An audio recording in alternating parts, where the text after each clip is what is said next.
ما لغو فرين نينك ووكو خبا gabadhan 3 bilood ka hor tahriibay ahayd oo 3 bilood ka hor ayay wax soo gashay Yurubta gabadhan waxa dhalay macallin JK gabadhan waxay sameysay waxaanan macquul ahayd horta gabadhan waa gabar marwo ah waay oo la qabo ayadoo la qabo ay soo tahriibtay markii ay Yurub soo gashay maxay sameysay hooyadeed oo nool oo soo korisay inay inkirto sida aabaheed afkiisa uu ka sheegay waxay tiri aniga hooyaday way dhimatay JK waa ay dhali waa sax in ay mataqaana aabaheed oo dhalay blog ee saarto markii ay soo gashay waxay bilowday inay dharka dhigato markii hore xijaab iyo gooni qaadan jirtay inay sarwaal qaadatay bilowday inuu taleefanka oo kala hadlo oo wax walba u sheegeen ay ka qaadan wayso ayadoo la qabo in ay nin kaleeto ee macsi kula joogto ama muuqaal la soo duubto ama ay wax macsi ay sameynayso maadaama qof la qabo ee tahay ee marwo ee tahay okay horta markii kuwaad muuqaalkan asla daawano ana JK naag la dhahayo horta aniga dhalay macasi ilaahay ay ku jirtaa macasidaas aniga raali kama noqonayo ugu horeen waxay tiri aniga hooyaday way dhimatay JK waa ay dhali waa sax laakiin hooyadayda way dhimatay samsam qoyso way korisay waa kada iblay waa daalim sababtoo ah samsam qoystaa dhashay gabadhaas anigayna ii dhashay waa gabadheydii aniga aan dhali aana JK waxa dhashay samsam qoystay ana JK caasi waa ana JK daalim waa laakiin qofka markuu meel xun u jeedo lama elin karo anigana dhabarku uma marsanaay ana dhalay yaa la dhihin JK yow maxaa kuugu dhacay kuleelka ihaayo aniga ayaa dareemi karo sababtoo ah waa marwo aniga waxay iga sheekaysay ninkii waa kala tagnay aabo waa marwo waxyaabaha ay ku dhaqaaqaysa aniga raali kuma ahaan karo hooyadeeda habeen iimaalinay ooynaysa hooyo ilinteeda meel gey ana aaba ilintiisa meel gey Yurubaan joogaa cid aan u baahanahay male Yurub adiga ducad ku tagtay duco hooyo iyo aaba iyo Soomaaliya idin ku duceysay aad ku tagtay laakiin waxaad ka soo laabanaysaa habaaro dhan adigoo sidatid macaasida ilaahay ka dhaxbax xiriga ilaahay qabso waa diiday anigana aabaan ahay ma dhahayo macnaa gabadhaada ceeb qari la ilaahay agtiisa la wada tagaa adiga aniga ilaahay hortiisa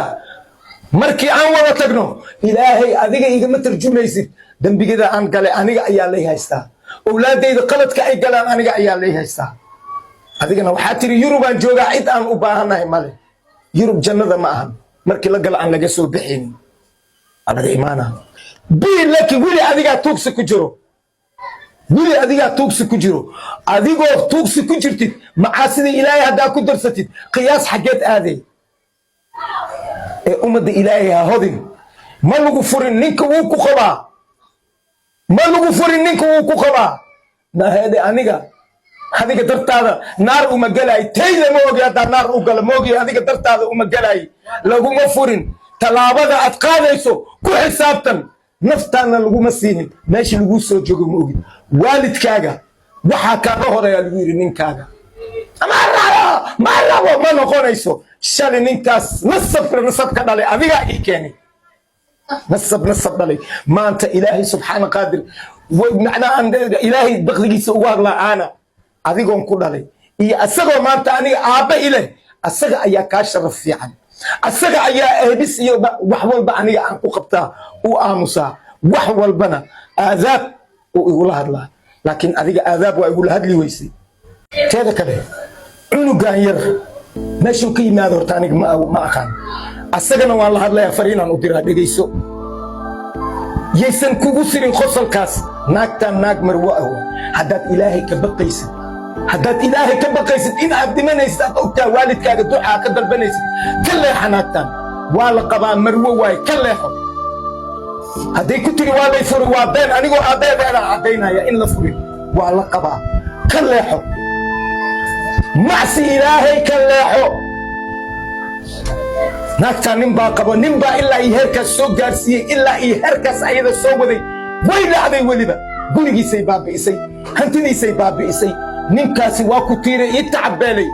waa ku hanti beelay ee ka leexan ku leeyahay naagta ninka sidaa uu kor ugu qaaday dhulka ugu dhufatay adigana markaa guursatay tii ku dili lahayd ama tii ayada adiga aad dili lahayd waay ka leexanin yahow qisadan waxay cibrqaasho u tahay waalidiinta rabaan in ay ilmahooda soo tahriibiyaan guryo u soo gadaan ama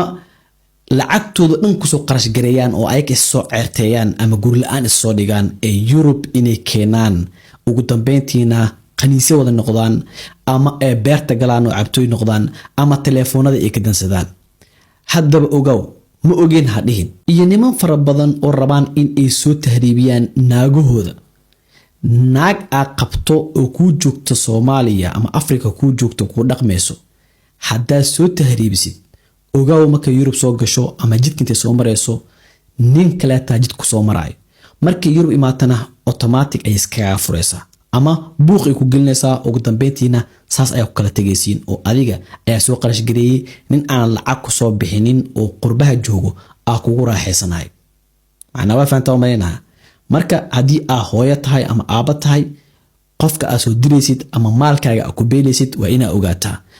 ma yahay qofku anfici doono ma yahay qof mataqaanaa ku ogaan doono haddii aad nin rag aad tahayne soo gar i gardaraba naag aad qabtid ama qof aad qabtid ha soo dirin oo qurbaha ha keenin wassalaamu calaykum waraxmatullaahi wabarakaatu